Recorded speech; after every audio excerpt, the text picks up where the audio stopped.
Bombay stock exchange के मैं quarter 4 के रिजल्ट्स देख रहा था और हमेशा की तरह इसके जो रिजल्ट्स हैं वो बहुत ही शानदार रहे। स्पेशली अगर आप देखेंगे तो शेयर ने 2023 से कितना ज़बरदस्त रिटर्न दिया है लोगों को, 10 टाइम्स रिटर्न हो चुका है। तो अभी पिछले जब मार्च में थोड़ा गिरा था तो मैं अपनी पोजीशन जो था एलोकेशन में इसमें अपनी कंप्लीट कर चुका हूँ। अभी कोई इरादा है नहीं है इसमें अपना बढ़ाने का।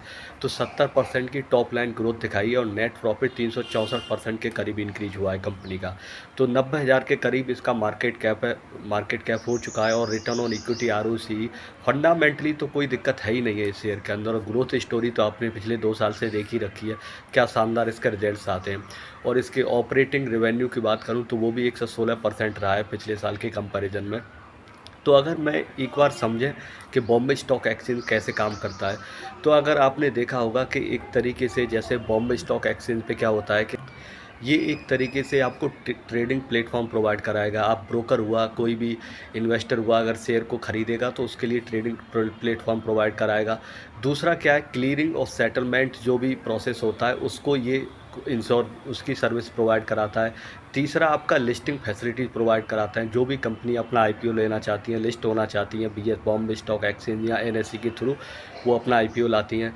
चौथा आपका mutual fund services processing service provide कराता है। जितने बड़े बड़े म्यूचुअल फंड होते हैं या डिस्ट्रीब्यूटर्स होते हैं तो उन्हें जो बल्क डील जो प्रोसेस करनी होती है तो इसका जो स्टार एमएफ करके जो डिजिटल प्लेटफॉर्म है उसके थ्रू सारा प्रोसेस होता है। पांचवा, Bombay stock exchange data sell करता है मार्केट को।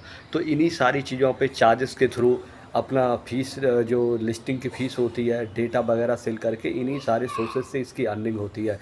तो बॉम्बे स्टॉक एक्सचेंज जो एक बहुत ही शानदार कहानी रही है। तो अभी जो इसका जो प्राइस टू अर्निंग है जो 70 से के आसपास है, उस लेवल पे ख़रीदना या ना ख़रीदना ये आपका डिसीजन हो सकता है। तो मार्केट मौका हर किसी को देता है। तो BSE no doubt is a great organisation और इसके जो क्वार्टर 4 के रिजल्ट्स हैं वो भी बहुत शानदार रहे हैं।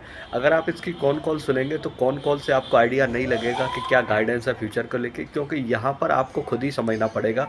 अगर शेयर मार्केट के फेवरेबल कंडीशन रहेंगी, जितनी ज़्यादा कंपनियां लिस्ट होंगी, जितनी ज़्यादा ट्रांजैक्शन सेटल होंगे, जितनी ज़्यादा ट्रेडिंग होगी, तो बॉम्बे स्टॉक एक्सचेंज का जो बिजनेस है उतना ही ज़्यादा ग्रो करेगा।